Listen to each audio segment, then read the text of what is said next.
अस्सलाम वालेकुम नाज़रीन, मैं मोहम्मद असलम हुसैन सियासत की खबरों में आप सबका इस्तकबाल करता हूँ। नेशनल सेंटर फॉर सेस्मोलॉजी के मुताबिक आज इतवार को तेलंगाना के शहर निजामाबाद से 120 किलोमीटर शुमाल मगरिब में रेक्टर स्केल पर 3.1 की शिद्दत के जलजले महसूस किए गए।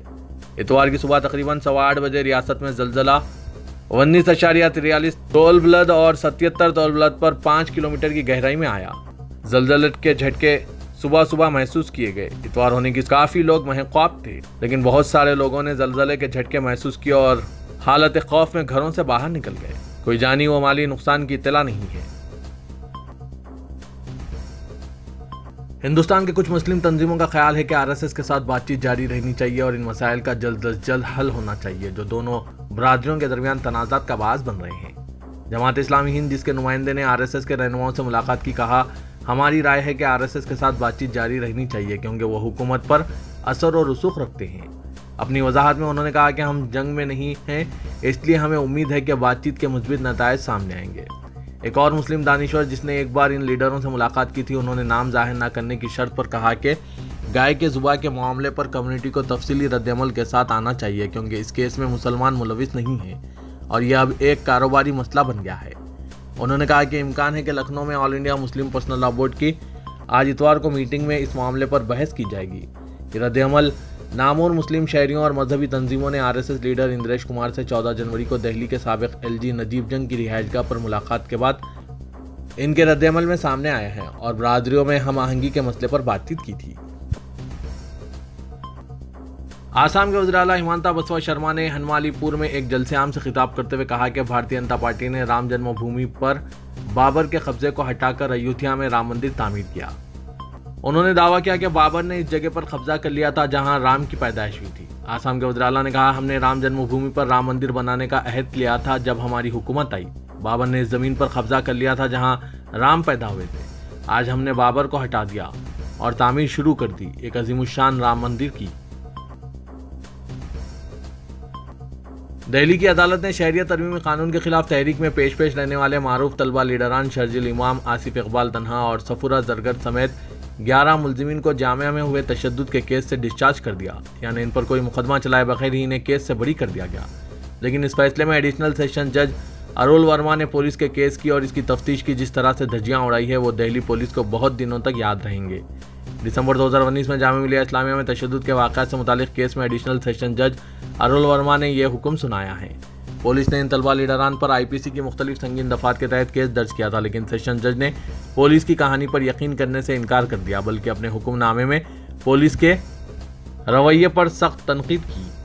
लाइव लॉ पर जारी हुई रिपोर्ट के मुताबिक सेशन जज अरुल कुमार ने अपने सख्त तबसरों में कहा कि हमें पुलिस की बयान करदा थ्योरी पर बिल्कुल भी यकीन नहीं है क्योंकि मुलजिमीन के ताल्लुक से चार्जशीट देखते ही यह महसूस होता है कि इन्हें बली का बकरा बनाया गया है। क्योंकि पुलिस जामे तशद्दुद के असल मुजरिमीन को पकड़ने में नाकाम रही, इसलिए उन्होंने इन तलबा लीडरान को गिरफ्तार करके इन्हें मुलजिम बना दिया, लेकिन वो अपनी तफ्तीश में एक भी सबूत नहीं पेश कर सकी।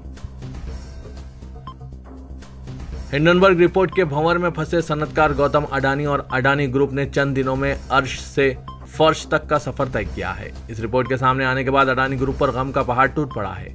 शेयर बाजार से लेकर ऐवान पार्लियामेंट तक हलचल शोर शराबा है। इसी शोर शराबे और हंगामे के दौरान आरएसएस ने अडानी की हिमायत की है। आरएसएस के तर्जुमान ऑर्गेनाइजर ने एक आर्टिकल शाये किया है और इसमें अडानी ग्रुप में चल रही मौजूदा हलचल के पीछे किसका हाथ है इसके बारे में बताया है। आरएसएस ऑर्गेनाइजर में कहा गया है कि अडानी ग्रुप पर हमले की इब्तिदा 25 जनवरी 2023 में नहीं हुई। इस ग्रुप को टारगेट करने की साजिश 2016 और 2017 में ऑस्ट्रेलिया में रची गई थी। ऑर्गेनाइजर ने यह भी लिखा है कि अडानी ग्रुप पर यह हमला ऑस्ट्रेलिया से साल 2016 और 17 से शुरू हो चुका है और अडानी की छवि को खराब करने और इन्हें बदनाम करने के लिए ऑस्ट्रेलिया की एनजीओ ने एक वेबसाइट चलाई है। इतना ही नहीं, अब अडानी ग्रुप पर हिंडनबर्ग की रिपोर्ट प्लानिंग के तहत बनाई गई है। कांग्रेस कायद दिग्विजय सिंह ने कहा कि राहुल गांधी ने यह पेशकशी की थी कि अडानी ग्रुप की कंपनियों के हसस की कीमत में बेतहाशा इजाफा महज एक बुलबुला है जो अनकरीब फट जाएगा। अमेरिकी शॉर्ट सेलर हिंडनबर्ग रिसर्च की जानिब से अडानी ग्रुप पर लेन देन में धोखाधड़ी और हसस की कीमत में उलटफेर करने के इल्जामात के बाद ग्रुप के हसस की कीमतों में जबरदस्त गिरावट वाक़ हुई है। ग्रुप ने इन इल्जामात को झूठा करार देते हुए मुस्तरद कर दिया है। दिग्विजय सिंह ने कहा कि लोकसभा के सिक्योरिटी अमले के एक रुकन ने राहुल गांधी को बताया था कि अडानी ग्रुप के हसस अच्छी कीमत दे रहे हैं, जिस पर राहुल गांधी ने इनसे कहा था कि यह महज एक बुलबुला है जो बहुत जल्द फट जाएगा। इसके ठीक एक माह बाद ऐसा ही हुआ। बिहार के एक जहेदकार ने योगा गुरु रामदेव के खिलाफ पंडितों के एक हालिया इजलास में अपने रिमार्क्स के जरिए मुसलमानों के मजहबी जज्बात को ठेस पहुंचाने पर शिकायत दर्ज करवाई है। तमन्ना हाशमी ने रामदेव के खिलाफ यहां एक मुकामी अदालत में शिकायत दर्ज करवाई है और इनके खिलाफ FIR के इंदराज का मुतालबा किया। योगा गुरु बाबा रामदेव ने गुज़िश्ता रोज राजस्थान के बरमेर में पंडितों के एक इजलास में हिंदुइज्म का इस्लाम और ईसाइयत से मुआवजा करते हुए इल्जाम आयद किया कि मुसलमान दहशत फैलाते हैं और हिंदू औरतों का अगवा करते हैं। चीफ जुडिशियल मजिस्ट्रेट मुजफ्फरपुर के रूबरू शिकायत दायर करने के बाद हाशमी ने मीडिया से कहा कि रामदेव का मुसलमानों और इस्लाम के खिलाफ बयान काबिल एतराज है और इससे जज्बात मजरूह होते हैं।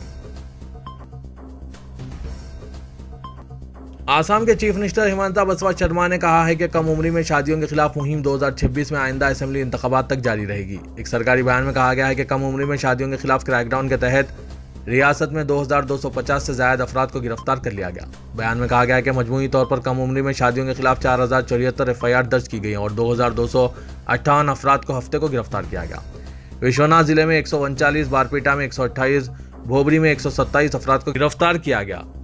शर्मा ने बताया कि कम उम्री की शादियों के लिए जिम्मेदार वालिदैन को नोटिस जारी की गई। कुल हिंद मजलिस-ए-इत्तेहादुल मुस्लिमीन के लीडर वो औरंगाबाद के रुकने पार्लियामेंट इम्तियाज जलील महाराष्ट्र में भारत राष्ट्र समिति के दाखिले का हवाला देते हुए कहा है कि सियासी जमातें मुल्क के किसी भी हिस्से में जाने के लिए आज़ाद हैं, लेकिन अगर कुल हिंद मजलिस-ए-इत्तेहादुल मुस्लिमीन कहीं जाती है तो इसे वोट कटवा करार दिया जाता है। औरंगाबाद के रुकने लोकसभा इम्तियाज जलील ने कहा कि कोई भी BRS को वोट कटवा नहीं कहेगा। BRS ने, जिसका साबिका नाम तेलंगाना राष्ट्र समिति था, दूसरी सियासी जमात बनी है जो मजलिस-ए-इत्तेहादुल मुस्लिमीन के बाद मगरबी रियासत के इंतखाबी मैदान में दाखिल हो रही है। BRS के सरबराह और तेलंगाना के चीफ मिनिस्टर के चंद्रशेखर राव आज इतवार को मुंबई से 280 किलोमीटर दूर वाक़ नांदेड़ में एक जलसे से खिताब कर रहे हैं, जिसमें कई अफराद BRS में शामिल होंगे। कुल हिंद मजलिस-ए-इत्तेहादुल मुस्लिमीन के सदर व रुकने पार्लियामेंट हैदराबाद असदुद्दीन ओवैसी ने आसाम हुकूमत की जानिब से कम उम्र की शादियों के खिलाफ क्रैकडाउन पर बरहमी का इजहार किया और सवाल किया कि इन लड़कियों का ख्याल कौन रखेगा जिनके शौहर जेल जाएंगे। मीडिया से बात करते हुए उन्होंने कहा कि कम उम्र की शादियों के लिए रियासती हुकूमत की नाकामी जिम्मेदारी है, जो गुज़िश्ता कई सालों से खामोश थी। पार्टी हेडक्वार्टर में मीडिया से खिताब करते हुए असदुद्दीन ओवैसी ने कहा कि गुज़िश्ता 6 सालों से आसाम की हुकूमत क्या कर रही थी। उन्होंने कहा कि अब हुकूमत कम उम्र की शादी के सिलसिले में लोगों को जेल भेज रही है, अब इन लड़कियों का ख्याल कौन रखेगा? क्या चीफ मिनिस्टर हिमंता बसवा शर्मा रखेंगे? शादी बरकरार रहेगी? ये रियासती हुकूमत की ही नाकामी है और इसके लिए इन बच्चियों को तकलीफ दी जा रही है। नागपुर के एक होटल में इस्तकबाल के दौरान तिलक लगाने से हिंदुस्तानी क्रिकेटर मोहम्मद सिराज और उमरान मलिक का एक वीडियो वायरल हो रहा है, जिस पर दाएं बाजू अनासिर ने खिलाड़ियों को निशाना बनाना शुरू कर दिया। यह वीडियो आनंद फानन वायरल हो गया और हजारों अफराद ने इसे देख लिया। वीडियो में देखा गया है कि होटल स्टाफ, हेड कोच और साबिक क्रिकेटर राहुल द्रविड़ और दूसरे खिलाड़ियों का इस्तकबाल कर रहे हैं और इनके माथे पर तिलक लगा रहे हैं। जब सिराज की बारी आई, उन्होंने शाइस्तगी के साथ इनकार कर दिया। उमरान मलिक ने भी ऐसा ही किया। ये वाक़या एक ऐसे वक्त पेश आया जब ऑस्ट्रेलिया के खिलाफ 4 मैचों की टेस्ट सीरीज शुरू होने वाली है। तिलक मेहमानों का इस्तकबाल करने के लिए हिंदुओं और जैनों की रिवायत है। 2 दीगर अफराद ने भी तिलक लगाने से इनकार कर दिया, लेकिन दाएं बाजू अनासिर सिर्फ मुस्लिम क्रिकेटर्स को ही निशाना बना रहे हैं। ताहम कई अफराद ने सिराज और इमरान मलिक की तायीद की और कहा कि इनके इस इक़दाम से यह जाहिर नहीं होता कि वो फ़िरका परस्त हैं और इन्हें ऐसा करने का इख्तियार है। दाएं बाजू के न्यूज़ चैनल सुदर्शन टीवी के editor in chief Suresh Chauhan के ने जागो लिखते हुए ट्वीट किया। उन्होंने ट्वीट किया कि मोहम्मद सिराज और उमरान मलिक ने अपने माथे पर तिलक नहीं लगाया, वो हिंदुस्तानी टीम के खिलाड़ी हैं, पाकिस्तान के नहीं। दिल्ली यूनिवर्सिटी के वाइस चांसलर योगेश सिंह ने कहा है कि यूनिवर्सिटी की एक नई पहल के मुताबिक हज़ारों यतीम बच्चों बशमुल कोविड-19 की वजह से अपने वालिदैन से महरूम तलबा को मुफ्त आला तालीम हासिल करने का मौका दिया जाएगा। वाइस चांसलर ने कहा कि यूनिवर्सिटी किसी भी बुनियाद पर इम्तियाज़ किए बगैर आला तालीम हासिल करने के ख्वाहां तलबा को मुफ्त तालीम फराहम करने की जिम्मेदार हैं। यूनिवर्सिटी ने हाल ही में आइंदा तालीमी साल से यतीम तलबा के लिए अंडर ग्रेजुएट और पोस्ट ग्रेजुएट कोर्सेस में नशिस्तें महफूज करने का फैसला किया। मदीना मुनव्वरा में तारीखी मस्जिद अबू बकर सिद्दीक रज़ियल्लाहु तआला अन्हु के बहाली और तामीर नौ का काम मुकम्मल होने के बाद इसे नमाजियों के लिए खोल दिया गया है। ये मस्जिद मदीने में मस्जिद नबी के करीब अल-मुसल्ला अल-मनाक़ा के इलाके में वाक़ है। मस्जिद अबू बकर सिद्दीक ईद की नमाज की जगहों में से एक है जहाँ रसूलुल्लाह सल्लल्लाहु अलैहि वसल्लम ने ईद की नमाज अदा की थी। बहाली और तामीर नौ की कार्रवाइयों में मस्जिद के मुनफरिद तर्ज तामीर को महफूज रखा और 93 मुरब्बा मीटर के रकबे पर इसके पुराने फ़न तामीर को बहाल किया गया। मजलिस-ए-इत्तेहादुल मुस्लिमीन तेलंगाना के आइंदा इंतखाबात में 50 नशिस्तों पर मुकाबला करेगी और 15 अरकान असेंबली को मुंतखब करवाएगी।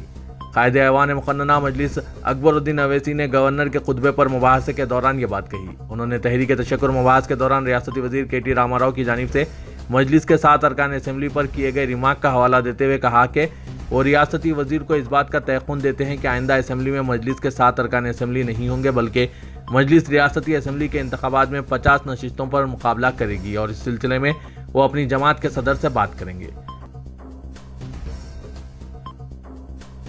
प्रगति भवन और राजभवन के दरमियान इख्तलाफात जूं के त्यों बरकरार है। असेंबली और कौंसिल में गवर्नर के खुतबे तहरीक तशक्कुर मुबाहस से चीफ मिनिस्टर KCR ने दूरी इख्तियार की, जिसके बाद रियासत में नई बहस शुरू हो गई है। हुकूमत ने बजट सेशन में दोनों ऐवानों के मुश्तरका खिताब के मामले में गवर्नर का खुतबा नहीं रखा था।